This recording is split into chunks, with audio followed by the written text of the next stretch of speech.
ውድ የቻናሌ ቤተሰቦች በአምላካችን በመድኃኒታችን በኢየሱስ ክርስቶስ ስም ጸጋና ሰላም በያላችሁበት ይብዛላችሁ ማለት እወዳለሁ። እንግዲህ እንደሚታወቀው ለተወሰኑ ሳምንታት ታምሜ ነበረ። እግዚአብሔር ግን ደርሶ አዳነኝ። ከእግዚአብሔር በታች ደግሞ የተረባረባችሁ ወንድሞች እህቶች በጣም ላመሰግናችሁ እወዳለሁ። አሁን በዚህ በቻናሌ መስኮት ብቅ ያልኩት ለምስጋና ነው። እግዚአብሔርን አመስግኛለሁ፣ አመሰግነውማለሁ፣ ሳመሰግነውም እኖራለሁ። በልጁ በኢየሱስ ክርስቶስ ስም ምስጋና ሁሉ ተጠቅልሎ ለእግዚአብሔር ይሁን። ሲቀጥል ከእግዚአብሔር በታች በዛ በሉቃስ ወንጌል ምዕራፍ 10 ላይ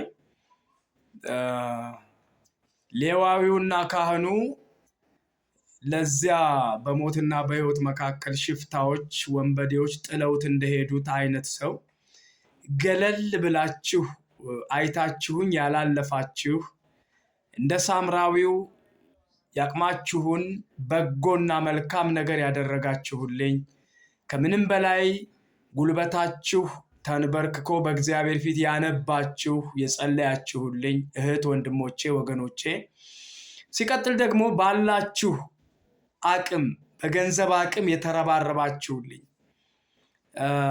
ምናልባት የአንዳንዶቻችሁን ስም መጥራት ስለማልችል ምክንያቱም የሚፈጥረው ሌላ ራሱን የቻለ ሌላ ደግሞ የጎንዮሽ ችግር ስላለው እንግዲያውስ ለምስጋና የጉራማይሌ አይነት ስም አጠራር መጥራት ስለሌለብኝ በደፈናው ሁላችሁንም በእውነት እኔ በወጣ ይተካ የሚል የሰነፍ ባርኮት አልባርካችሁም።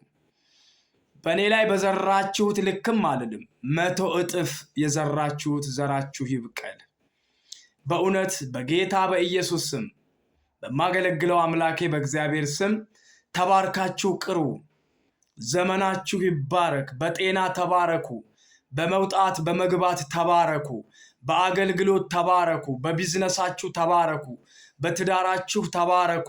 በጤንነታችሁ ፍጹምነት ተባረኩ። በእውነት እግዚአብሔር በምትፈልጉት ሳይሆን በሚያስፈልጋችሁ ነገር 100 እጥፍ ይባርካችሁ። እኔ በእውነት ያልጠበቅኩት ርብርብ ነው ያደረጋችሁልኝ።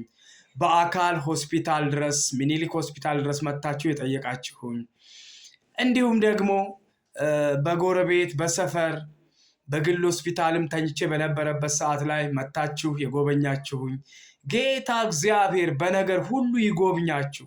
እግዚአብሔር የማያውቀው ነገር ስለሌለ ጌታ እግዚአብሔር በነገር ሁሉ እንዲባርካችሁ ጸልያለሁ በእውነት።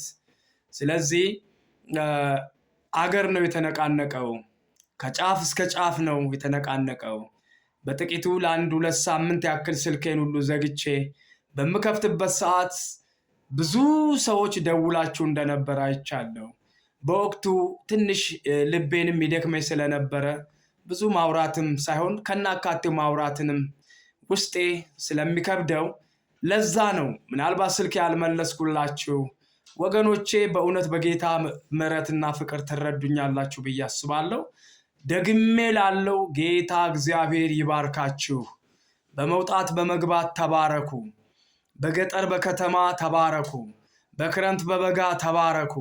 የምታገለግሉ በጌታ በኢየሱስም በአገልግሎታችሁ ተባረኩ። የምትነግዱ በጌታ በኢየሱስም በቢዝነሳችሁ በንግዳችሁ ተባረኩ። በትዳራችሁ ተባረኩ።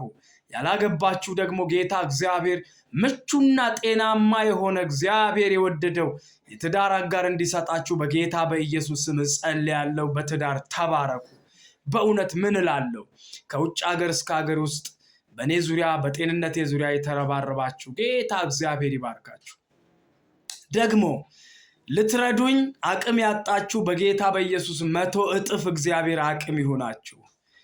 እንዲሁም ደግሞ በስራ ብዛት እያያችሁ ያላስተዋላችሁ እግዚአብሔር አምላክ አሁንም ቢሆን ይባርካችሁ። እንዲሁም ደግሞ አይታችሁ እንዳላያችሁ ያለፋችሁ ብትሆኑ እሱም ከናንተ አይደለምና እግዚአብሔር አምላክ በማስተዋል ይባርካችሁ። ወዳችኋለሁ፣ በእውነት እወዳችኋለሁ፣ አከብራችኋለሁ። ጌታ እግዚአብሔር ክብር ይስጣችሁ። የረዳችሁኝ የተባበራችሁኝ እኔ ጥያቄ የምትችሉ አሳክሙኝ ስል ባለቤቴ ብቻዋን ናት። ልጅ አለች፣ ልጄንም ያማት ነበር፣ ባለቤቴንም እንዲያማት ነበር። ብዙ ያላወራኋችሁ በጤና ላይ ጠላት ትርምስ ፈጥሮ ነበር በቤታችን ላይ። ግን እግዚአብሔር ዛሬ ባለድሉ እግዚአብሔር የትንሣኤው ጌታ እግዚአብሔር ጣልቃ ገብቶ ቤታችንን መልሶ አቆመው፣ ሰላም አደረገው። ስለዚህ እንግዲህ ጸልዩልኝ አልኩኝ።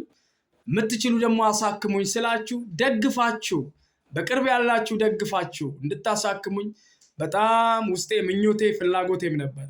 በዚህ አጋጣሚ ግን አንድ በማገለግልበት ቦታ ላይ ወንድማችን ካሳ ይባላል።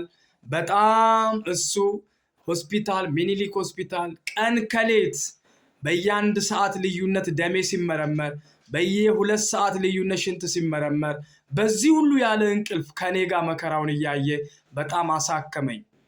ወንድሜ ካሳ እግዚአብሔር በጤና ይባርክህ፣ በትዳር ይባርክህ፣ በነገሮች ሁሉ ተባርከህ ቅር፣ በአገልግሎትህ ይባርክህ፣ ጸጋህ ይለምልም፣ ከዚህ በላይ ጸጋህ ቅባትህ ይለምልም ይወፍር። እግዚአብሔር ይባርክ፣ ዘሬ ይባረክ። ወገኖቼ ሁላችሁም ተባርካችሁ ቅሩ። በጣም አመሰግናለሁ። በጌታ በኢየሱስ ስም ሰላም ሁኑልኝ። አሜን።